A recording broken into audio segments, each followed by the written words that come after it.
Morning sa'yo, ma'am, and we are the group 5.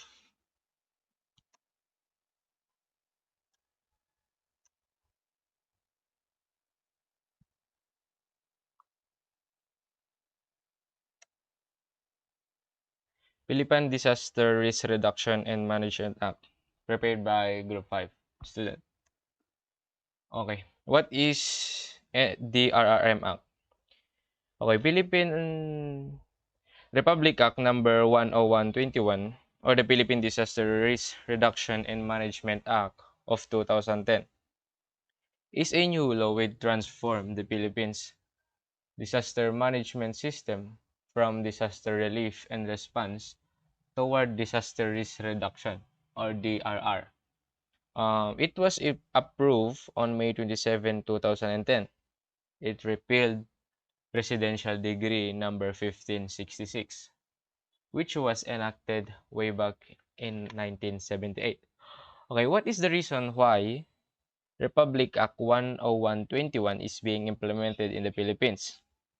Okay, Republic 10121 also recognizes local risk pattern and trends and decentralization of resources and responsibilities, and thus encourage the participation of NGOs, private sector, community-based organization, and community member in disaster management. Okay. Philippine Disaster Risk Reduction and Management Act legislative law passed in 2010.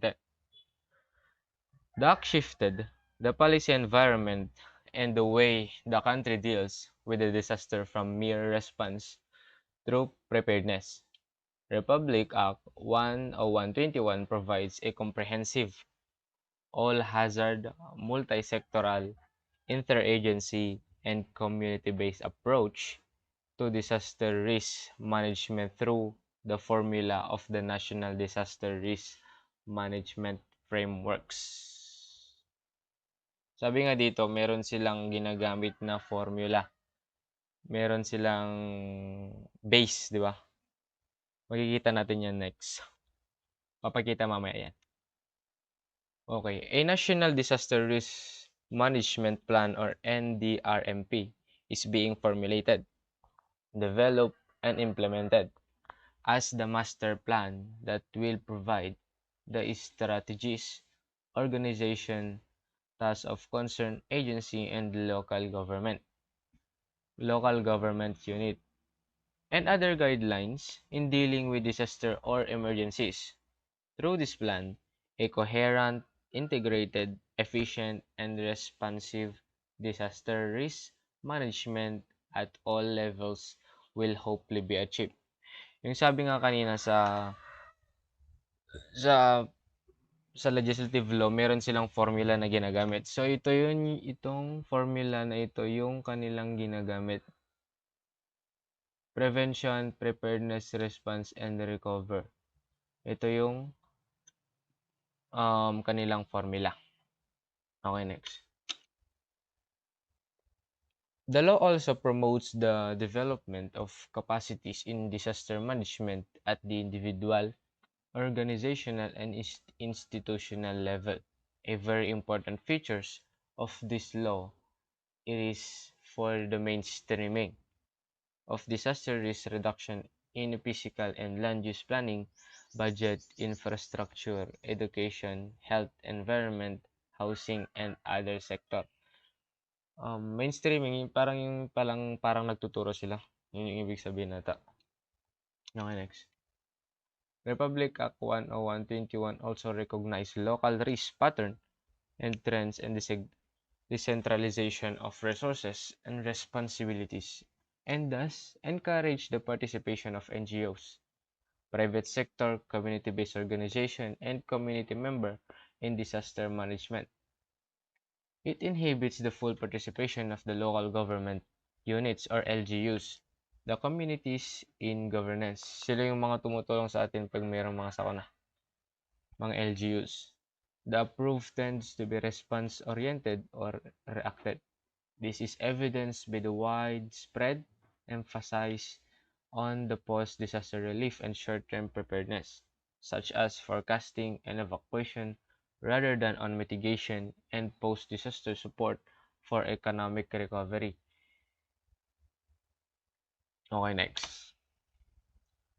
Finally, Republic Act 101/21 provides for the Calamity Fund to be used in support of disaster risk reduction or mitigation, prevention, and preparedness. So, buti naman, nagkaroon sila ng pondo fund para masuportahan yung mga nasalanta or natamaan ng disaster, di ba? Para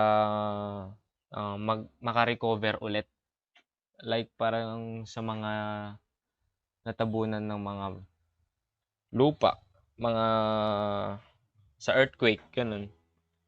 Merong pondo para makarecover or para ma-rehabilitate ulit yung mga nasira, di ba?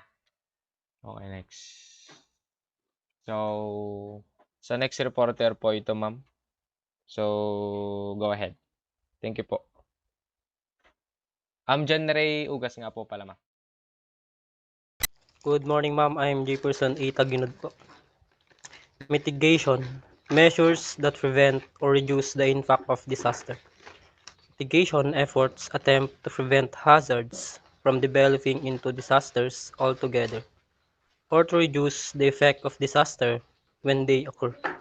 The mitigation phase differs from the other phases because it focuses on long-term measures for reducing or eliminating risk. Personal mitigation is mainly about knowing and avoiding unnecessary risks.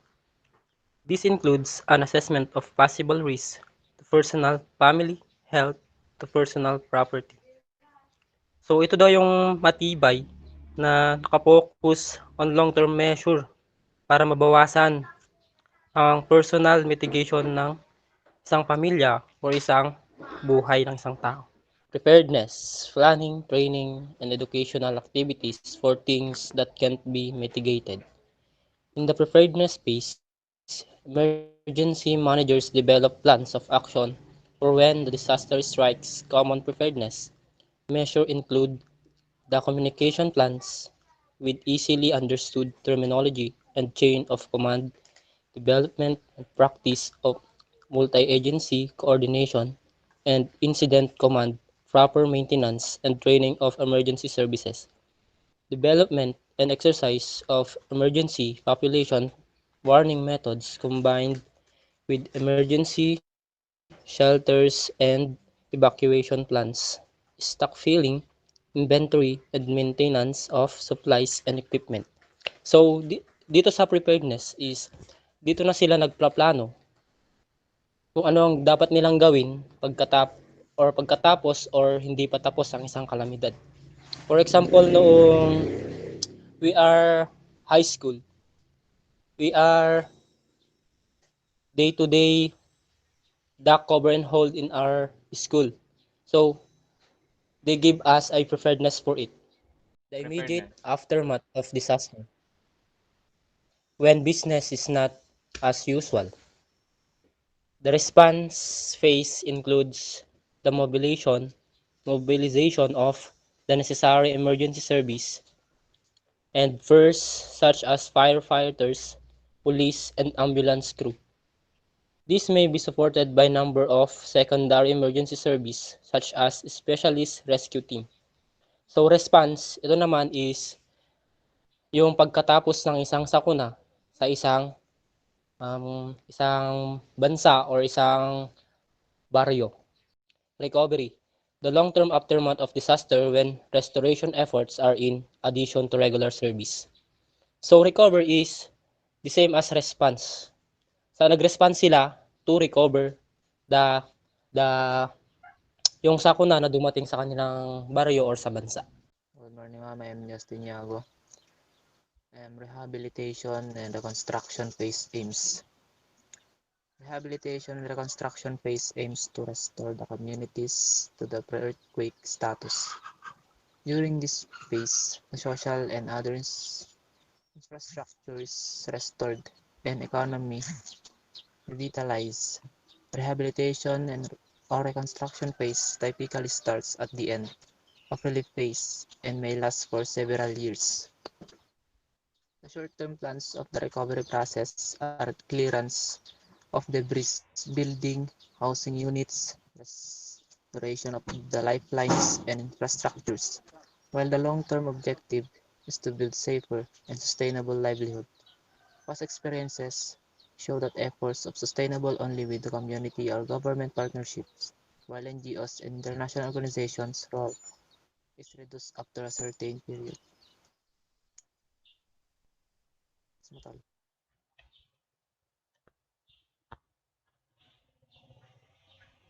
Strengthening disaster risk reduction in the Philippines Strategic National Action Plan 2009 to 2019. So the Philippines Strategic National Action Plan for Disaster Risk Reduction, or SNAP, is a roadmap indicating the vision and strategic objectives of the Philippines for the period 2009 to 2019, pursuing the strategic goals of the Yoga Framework for Action. The Philippines SNAP aims to build the resilience of communities to disasters. In more concrete terms, the expected outcome is to reduce disaster losses of lives in the social, economic, and environmental assets of communities and countries. The instrumental is based upon the four-point plan of action disaster preparedness. The instrument aims increase the resilience of livelihoods to disasters. Priority action are clustered into the strategic objectives. Sub-objectives and components are enumerated under each strategic objective.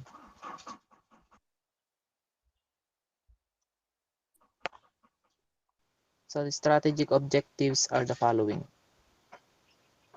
enabling environment to adapt to, to adopt a responsible legal and policy framework which creates an enabling environment for all Filipino citizens and the government and guides them towards reducing losses from disaster risk.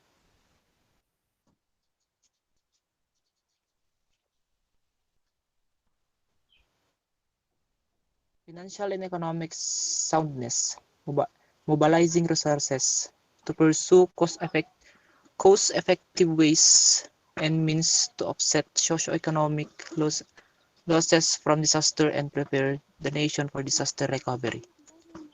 Supportive decision making for an enlightened citizenry to use the best available and practicable tools to technologies from social and natural sciences to support the decisions by the stakeholders in avoiding, preventing, and reducing disaster impact. Safety and well-being enhancement to increase capacity, reduce vulnerability, and achieve improved public safety and well-being. And last, implementation and evaluation of disaster risk reduction to monitor and assess progress on DRR and prepare better for disaster in terms of identified risks and warning systems. Vent Alexis J. Tamo. Definition of terms. Adaptation. The adjustment in natural or human system in response to actual or expected climatic stimuli or their effects, which moderates harm or exploits beneficial opportunities.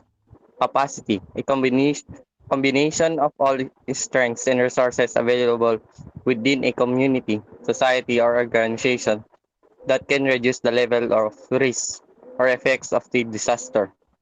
Capacity may include infrastructure and physical means institution, society coping abilities, as well as human knowledge, skills, and collective attributes such as social relationships, leadership, management. Capacity may also be described as capability. Civil society organizations or CSOs. Non-state actors whose aims are neither to generate profit nor to seek governing power. CSOs unite people to advance shared goals and interests. They have a presence in public life, expressing the interests and values of their members or others, and are based on ethical, cultural, scientific, religious, or philanthropic considerations. CSOs include non-government organizations or NGOs, professional associations, foundation, independent research institutes, community-based organizations or CBOs, faith-based organizations, people's organization, social organizations, and labor unions. Next, climate change. A change in climate that can be defined by changes in the mean and or variability of its properties and that persists for an extended period, typically decades or longer, whether due to natural variability or as a result of human activities.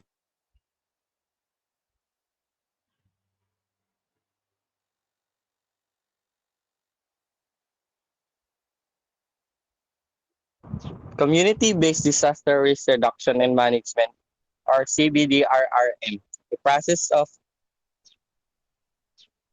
disaster risk reduction and management in which at-risk communities are actively engaged in the identification, analysis, treatment, monitoring, and evaluation of disaster risk in order to reduce their vulnerabilities and enhance their capacities.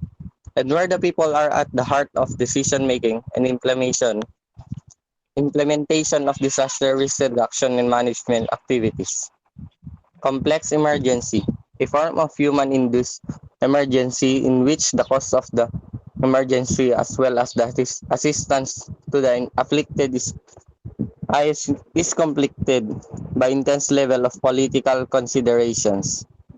Contingency planning, a management process that analyzes specific potential events or emerging situations that might threaten the society or the environment and establishes arrangements in advance to enable timely, effective, and appropriate responses to such events and situations.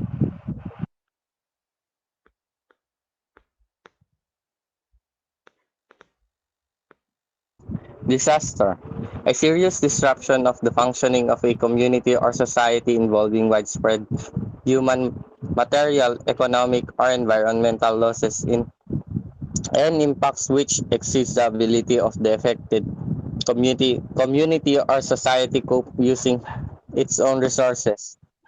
Disasters are often described as a result of the combination of the exposure to a hazard, the conditions of vulnerability that are present, and insufficient capacity or measures to reduce or cope with the potential negative consequences.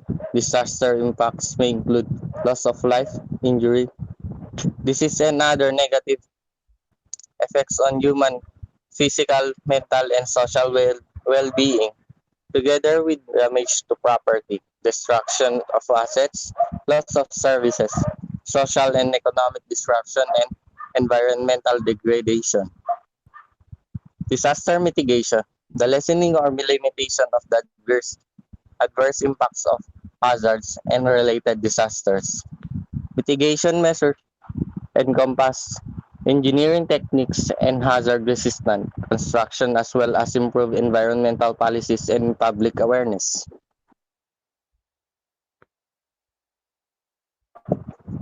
Disaster preparedness. The knowledge and capacities developed by governments, professional response and recovery organization, communities and individuals to effectively anticipate, respond to, and recover from the impacts of likely imminent or current hazard, events or condition. Preparedness, preparedness action is carried out with the context of disaster risk reduction and management and aims to build the capacities needed to efficiently manage all types of emergencies and achieve orderly transitions from response to sustained recovery. Preparedness is based on a sound analysis of disaster risk and good linkage with early warning system and includes such activities as contingency planning, stockpiling of equipment and supplies, the development of arrangements for coordination, evacuation, and public public information, and associated training and field exercises. This must be supported by formal institutional, legal, and budgetary capacities. Disaster prevention, the outright avoidance of adverse impacts of hazards and related disasters. It expresses the concept and intention to completely avoid potential adverse impacts through action taken in advance, such as construction of dams or embankments that eliminate flood risk, land use regulations that do not permit any settlement in high-risk zones, and seismic engineering designs that ensure the survival and function of a critical building in any likely earthquake. Disaster response, the provision of emergency services and public assistance during or immediately after a disaster in order to save lives, reduce health impacts, ensure public safety, and meet the basic subsistence needs of the people affected. Disaster response is predominantly focused on immediate and short-term needs and sometimes called disaster relief.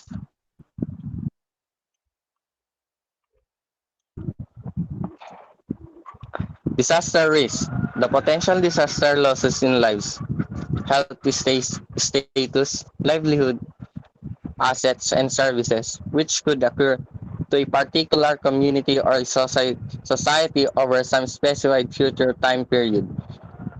Disaster risk reduction, the concept and practice of reducing disaster risk through systematic efforts to analyze and manage the causal factors of disasters, including through reduced exposures to hazards, lessen vulnerability of people and property, wise management of land and the environment, and improve preparedness for adverse events. Disaster risk management, the systematic process of using administrative directives, organizations, and operational skills and capacities to implement strategies, policies, and improve coping capacities in order to lessen the adverse impacts of hazards and the possibility of disaster. Prospective disaster risk reduction management refers to risk reduction and management activities that address and seek to avoid the development of new or increased disaster risks, especially if risk reduction policies are not put in place. Disaster risk reduction and management information system, a specialized database which contains, among others, information on disaster and human material, economic and environmental and impact, risk assessment and mapping and vulnerabilities group, vulnerable group,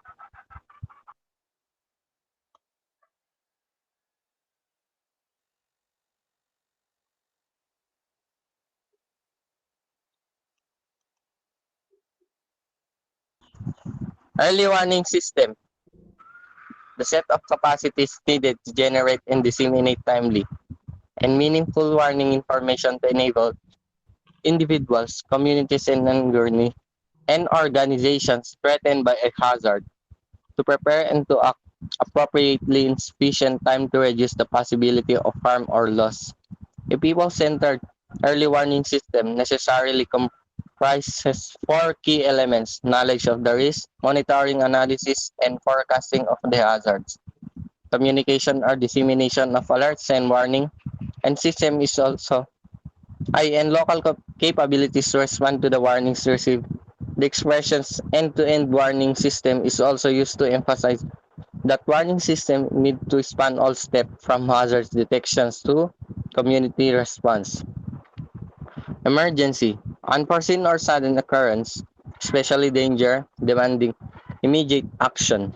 Emergency management, the organization and management of resources and responsibilities for addressing all aspects of emergencies, in particular preparedness response and initial recovery steps. Exposure, the degree to which the elements at risk are likely to experience hazard events of different magnitudes.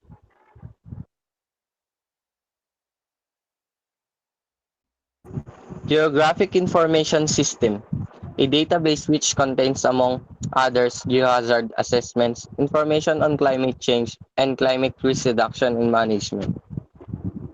Hazard, a dangerous phenomenon, substance, human activity, or condition that may cause loss of life, injury, or other health impacts.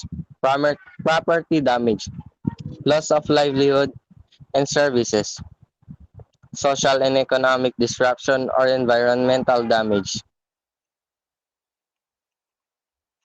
Land use planning, the process undertaken by public authorities to identify, evaluate, and decide on different options for the use of land, including consideration of long-term economic, social, and environmental objectives, and the implications for different communities and interest groups, and the subsequent formulation and promulgation of plans that describe the permitted of acceptable uses.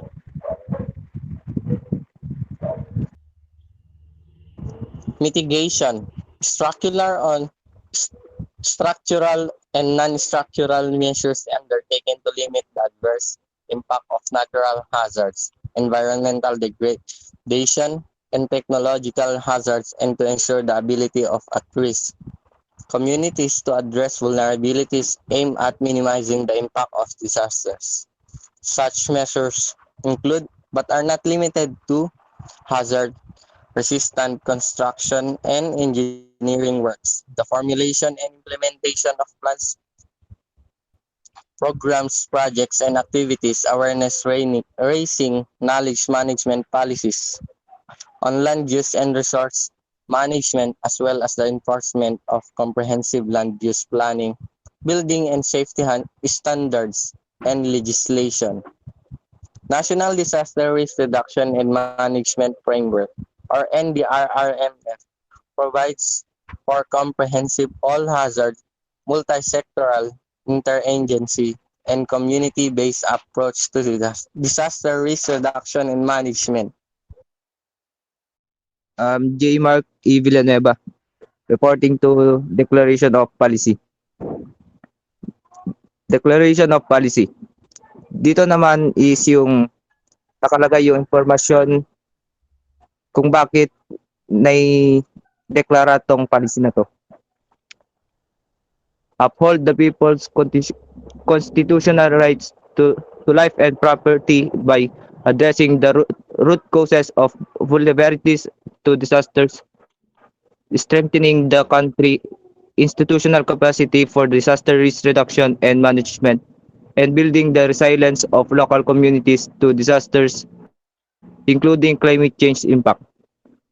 Adhere to and adopt the universal norms, principles, and standards of humanitarian assistance and the global effort on risk reduction as concrete expression of the country's commitment to overcome human suffering due to recurring disasters. Incorporate internationally accepted principles of disaster risk management in the creation of implementation of national, regional, and local sustainable development and poverty reduction strategies, policies, plans, and budgets. Next all.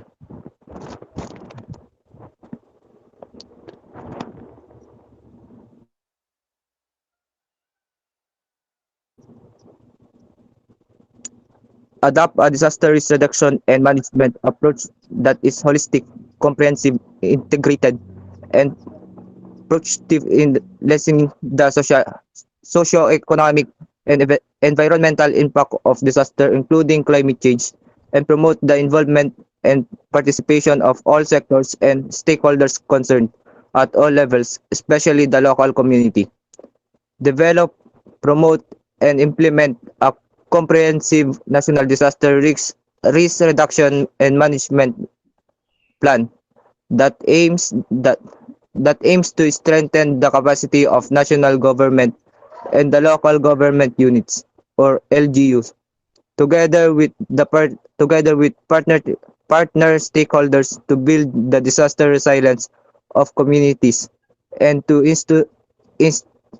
institute institutionalized arrangements and measures for reducing disaster risk, including project climate risk and enhancing disaster preparedness and response capabilities at all levels. Adopt and implement a coherent, comprehensive, integrated, efficient, and responsive disaster risk reduction program incorporated in the government plan at various levels of government, adhering to the principles of good governance such as transparency and accountability within the context of poverty alleviation and environmental protection.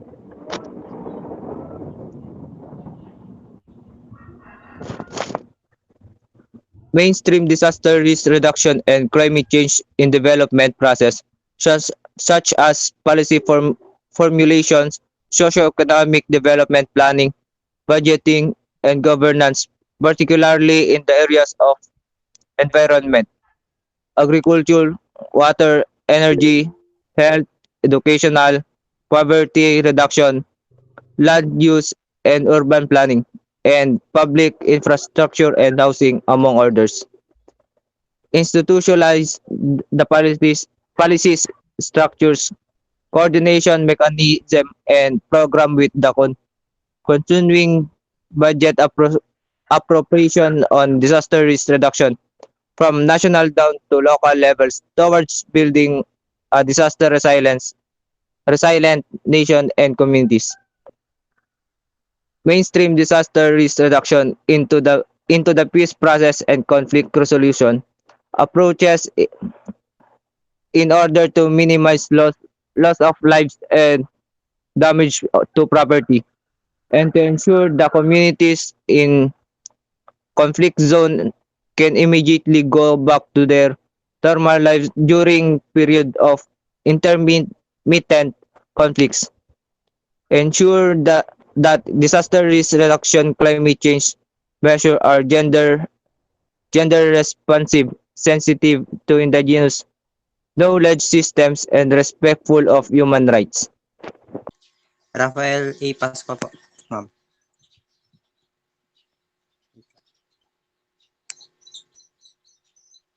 Recognize the local risk patterns across the country and strengthen the capacity of LGUs for disaster risk reduction and management through decentralized powers, responsibilities, and resources at the regional and local levels.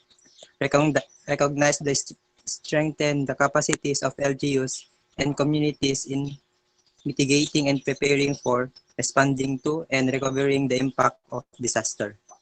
Engage the participation of civil society organizations or CSOS, the private sector and volunteers in the government's disaster risk reduction programs towards complementation of resources and effective delivery of services to the citizenry. Next.